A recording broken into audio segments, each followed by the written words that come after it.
Hey guys, what's going on? Dr. Frank here, founder of Addiction Mindset Recovery Coaching Programs. And in today's video, we are going to take a deep dive into Cannabinoid Hyperemesis Syndrome. This is a condition that people who smoke weed or use marijuana may wind up suffering from. It leads to abdominal pain, it leads to vomiting, and I mean like a lot of vomiting. It can cause joint pain, nausea. It's really a horrible condition, and often the only at-home treatment involves taking hot showers. In this video today, we're going to talk about the causes of this syndrome, some theories as to why it happens, and then we're going to spend a lot of time talking about recovery from cannabinoid hyperemesis syndrome. Here at Addiction Mindset Recovery Coaching, we help people quit nicotine, THC, energy drinks, pornography, and a whole host of other addictions. So if you find this content valuable, be sure to subscribe. And then if you need to speak to people in our offices one-on-one, you can book those sessions below. There's a link in the description. So what are some of the most common theories as to what causes cannabinoid hyperemesis syndrome? Theory number one is that there has become a dysfunction or a dysregulation of your endocannabinoid system, abbreviated as your ECS. And the idea is that the system has been thrown completely out of balance, completely out of whack through the use of excessive amounts of cannabis. Theory number two is that you are genetically predisposed to this condition because of an enzyme in your liver that breaks down THC.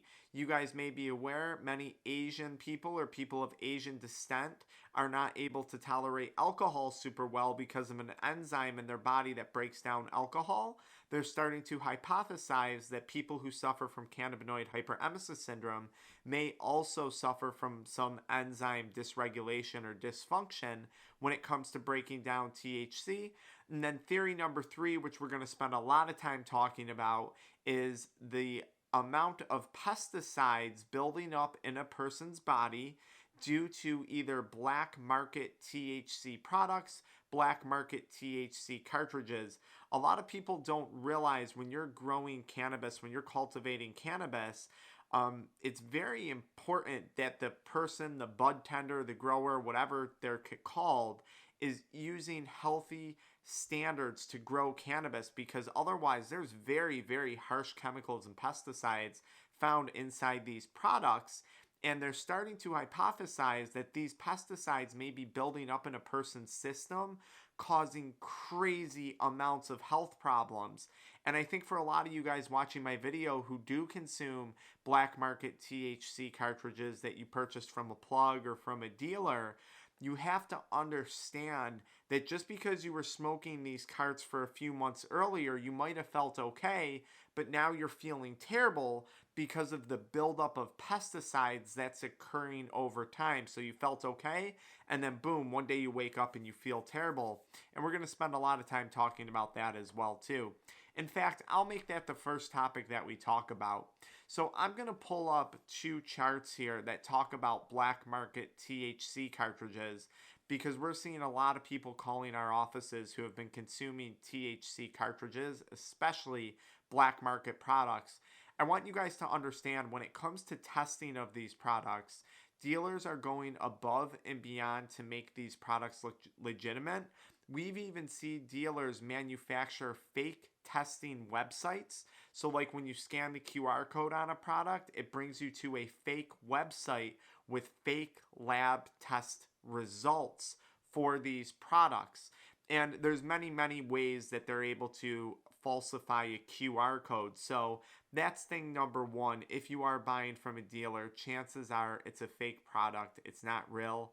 Unless you're walking into a dispensary and getting state regulated products, chances are it's fake. I've made many videos about fake THC cartridges and how you can tell if they're fake. But if you're smoking these, please realize that you're probably consuming high amounts of pesticides, and these pesticides build up over time and they lead to a toxic effect on your body. Now, when your body reaches a point of like toxicity, what your body does naturally is it freaks out. It starts to vomit. This is why when someone drinks too much alcohol, which is a poison for the body, it's a toxin, they vomit, they become sick, they become ill. The body in an alcoholic eventually starts to shut down. Their liver shuts down, their kidneys shut down because of this prolonged exposure to a poison. We're starting to hypothesize that the same thing might be happening in people who are consuming black market THC products and black market THC cartridges. The second problem that we have, even in legitimate THC products, lab tested products, and this will bring me into my next point, is the high concentration of THC. With the abundance of people using cartridges combined with edibles, people are consuming a lot of THC very, very, very frequently throughout the duration of a day. I'll ask you guys in the comments, how easy is it for you to hit a cart? How easy is it for you to take an edible and then repeat this behavior over and over again throughout the course of a day without even thinking about it? I remember when I used to smoke THC, I'd have to sneak out of my house. It smelled. I couldn't do it everywhere. It was a very self-limiting process. But in the case of a lot of people today, that's not true. It's very easy to gain access to THC products and consume them all day long. And this could potentially be screwing up something called your endocannabinoid system. And this is where we're going to pause, and I'm going to pull up a bunch of photos and a bunch of literature and talk to you guys a little bit about what your endocannabinoid system is. Because it's important to understand this if you want to fully understand cannabinoid hyperemesis syndrome. So your body makes products called endocannabinoids. Endo means from within. And specifically, the main two are called 2-AG and ANA.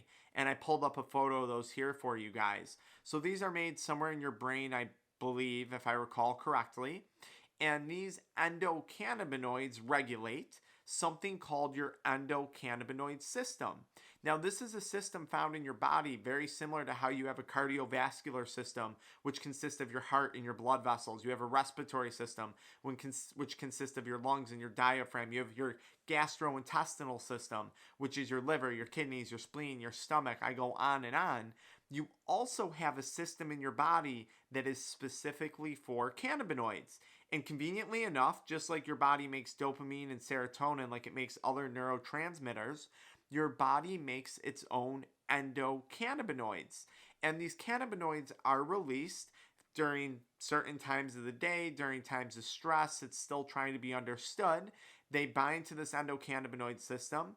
This system then disperses like a mass regulation over other systems in your body, such as sleep, pain control, digestion, which is super important in regard to CHS, and it regulates things. Now, where do we start to run into a problem with this system potentially? When people are consuming super high amounts of THC, THC binds directly to receptors on your endocannabinoid system. So you have CB1 receptors predominantly in your central nervous system, and then you have CB2 receptors predominantly found in your immune system. When we consume a THC product, a phytocannabinoid, a cannabinoid found in a plant, THC being one of the cannabinoid compounds found in a plant, it binds and activates this endocannabinoid system. And THC, marijuana, is an incredible thing because at too low of a dose, it doesn't do a lot. At just the right amount, it might help people. And then it's paradoxical in the essence that when you consume too much, it can have very, very, very negative effects. A little bit of THC might calm someone down. Too much THC might trigger a panic attack, might trigger paranoia, depersonalization, and psychosis. In just the right amount, it might help, but when you consume too much, bad things can happen. And that's the theory behind the overstimulation of the endocannabinoid system. Are people now at a point that we weren't at before due to the higher concentrations and the more regular use of combined cannabinoid products, poly use of cannabinoid products? Are people now starting to fry or dysregulate or create dysregulation of their endocannabinoid system? And this is especially scary for someone who's under the age of 25 or someone who's younger, where their endocannabinoid system is not yet fully developed. Who knows what the long-term effects of this is going to be? Only time will tell. And I'm begging you guys, I am begging you who follow me on my channel, please, this is an experiment that I don't want you guys to be a part of, because I know what it's like to be addicted. I know what it's like to be part of an experiment for some dealer, some plug, some other industry, and I don't want you guys to go through that. So please, that's that theory, okay? That would be the idea that we've overstimulated our ECS and we've now developed this cannabinoid hyperemesis syndrome. Now let's talk a little bit about this syndrome, CHS. So CHS can be broken down into 3 separate phases, okay? And I'm going to display some imagery for each of these phases. Phase number 1 is considered the prodromal phase. So this phase can be present in the first few months, first few weeks, first few years in some cannabis users. This usually involves abdominal discomfort, a fear of vomiting, and early morning nausea. In my experience with CHS, this is where I was. I did get some minor vomiting towards the end, but I quit by that point before it got out of control. But many people are stuck in this phase, and I'm very concerned that this is in regard to a lot of cannabis users who wake up in the morning and say, I can't eat food without smoking cannabis. I'm nauseous until I smoke cannabis. A lot of people are under the impression that the cannabis is helping their nausea, and in some cases it very well could be. But in other cases, what you're actually doing is thinking that cannabis is the drug that's helping these things, when in reality you might have early onset symptoms of CHS and cannabis might be the very drug that's making this worse. This is often the conundrum that many people who suffer from cannabinoid hyperemesis syndrome face. The very substance that they think is helping them is actually the substance that's destroying them. And when we have an addiction present, and in many users there is an addiction present, there's a dependence and an addiction, it's very, very hard for them to quit. And that's where, of course, addiction mindset recovery coaching, we can help. So that's that first phase. Usually we don't see vomiting. The second phase of this is usually the phase that brings people to the hospital. Many individuals suffering from cannabinoid hyperemesis syndrome find themselves having to frequent hospital visits. In fact, this condition is usually not diagnosed until the 4th, 5th, or 6th hospital visit. And that's if you're telling your physician that you're a frequent user of cannabis, and then God, I only pray that they're aware of it, because many physicians are not aware of this condition. During this phase, this is called the Hypermetric phase, referring to the vomiting, the hyperemesis, the vomiting. These individuals can suffer. This usually episodes can last a few hours to a few weeks, depending on how often you're using cannabis, right? Like, if you're using cannabis regularly, you're going to be stuck in this phase for potentially months, maybe years. If you stop, then it's probably only going to last a few days. It just depends on the user. During this phase, people often experience dry heaving, a significantly decreased intake of food, food aversions, food intolerances. I would encourage anyone who's suffering from cannabinoid hyperemesis syndrome to join the Facebook group Cannabinoid Hyperemesis Syndrome Recovery Group. I flashed a photo of that here for you guys, where you can read about the crazy food intolerances that people develop, often to chocolate, alcohol, caffeine. I know I had to give up a majority of these things for good after suffering from cannabinoid hyperemesis syndrome. Anxiety, of course, this becomes overwhelming. How could you not have horrible anxiety? Not only are you anxious about what's going on with your body because you feel like you're dying at this point in time, but your endocannabinoid system, which regulates depression and anxiety and mood disorders, has also been severely damaged. So, of course, you're going to have anxiety, white watery secretions coming up in the vomit, abdominal pain, weight loss, dehydration, and compulsive bathing, taking hot showers regularly to try and heal from cannabinoid hyperemesis syndrome. It's weird how the body works. It's weird how the endocannabinoid system works. It's almost as if when we consume THC, This is our body's warning sign. It's warning you, hey, you're sick. Something's not right. Stop. And then it naturally starts to give you solutions. But a lot of people tend to ignore those solutions, and then they wind up being stuck in this phase of cannabinoid hyperemesis syndrome. It's amazing how people report hot showers. Capsaicin cream can seem to help people. Pain relief cream can seem to help. And the weight loss is another serious one. We've had patients misdiagnosed with anorexia and other eating disorders when in reality they were just suffering from cannabinoid hyperemesis syndrome or binge eating disorders. We've also seen that misdiagnosis as well too here at our offices. Phase number 3 in CHS or cannabinoid hyperemesis syndrome is the recovery phase. And this is really the most exciting and the most important phase of this process. This is where the person has made the conclusion that they are going to quit using cannabis.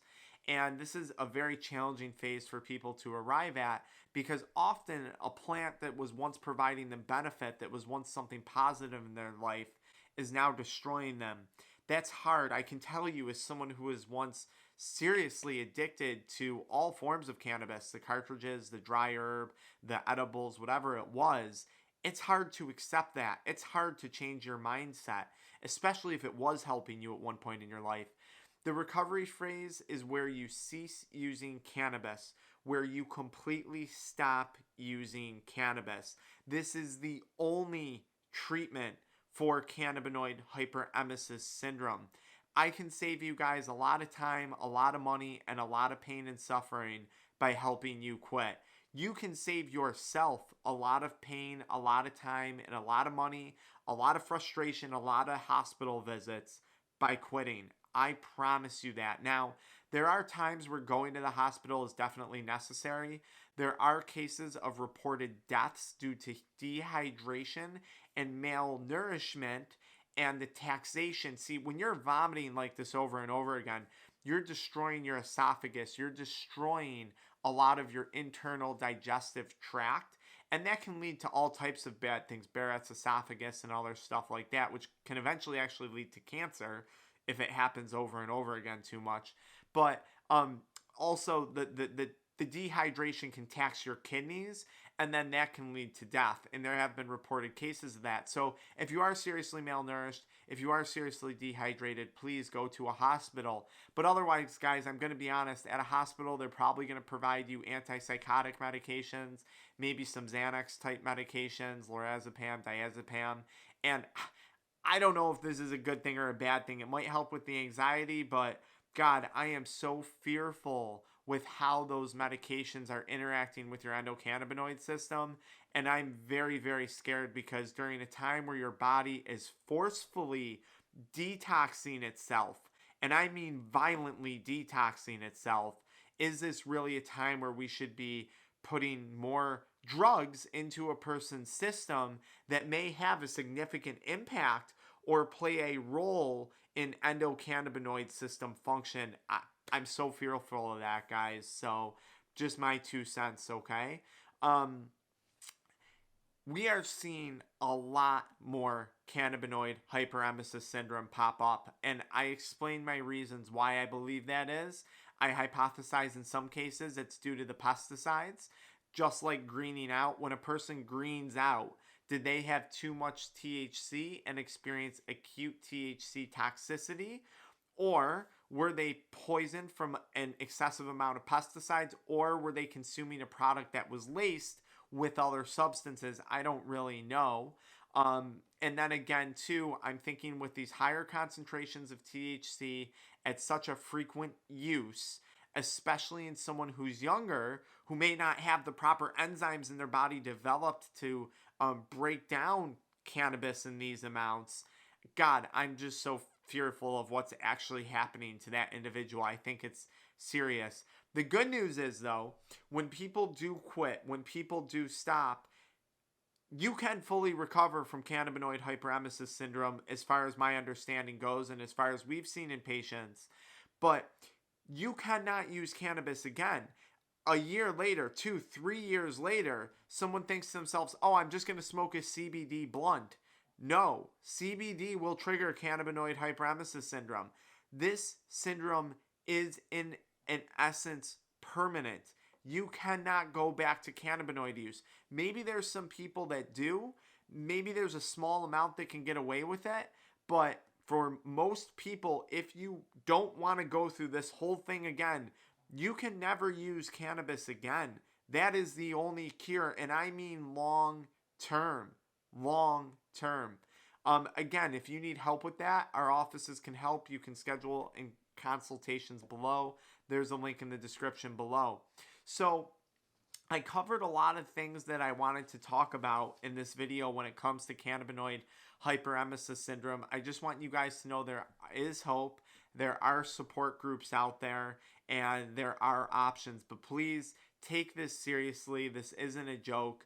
It's terrifying, the types of things that we've seen patients go through with this. I've seen people have to get portions of their colon removed because of the autoimmune interaction that occurs in the body when they're suffering from cannabinoid hyperemesis syndrome. And it's funny because I almost view this syndrome in the same sense that I view other autoimmune diseases. People, when they go in with this syndrome, again, they're often misdiagnosed with many other problems that don't pertain to them. And by the way, if you're going in, you should have blood work done. You should have some GI testing done, maybe an x-ray of the area, because you could have something else wrong too. Remember, you might think you have cannabinoid hyperemesis syndrome, but you might have a bowel obstruction. You might have pregnancy. There could be a number of other factors that cause nausea and vomiting. So please work with someone and make sure that that's actually what's wrong. You could have a number of other problems. Okay, the other thing that I wanted to say when it comes to recovery from cannabinoid hyperemesis syndrome, and I made another YouTube video about that, so please go watch that, is the thing that people often struggle most with is nutrition. And we, in our programs, we talk about a 1 meal a day nutrition protocol combined with high-fat, healthy foods and specific types of protein smoothies that we recommend for people. So if you are struggling with the dietary recovery when it comes to cannabinoid hyperemesis syndrome, please go check out this next video where I talk about nutrition and recovering from CHS or cannabinoid hyperemesis syndrome. I'll see you guys in the next video.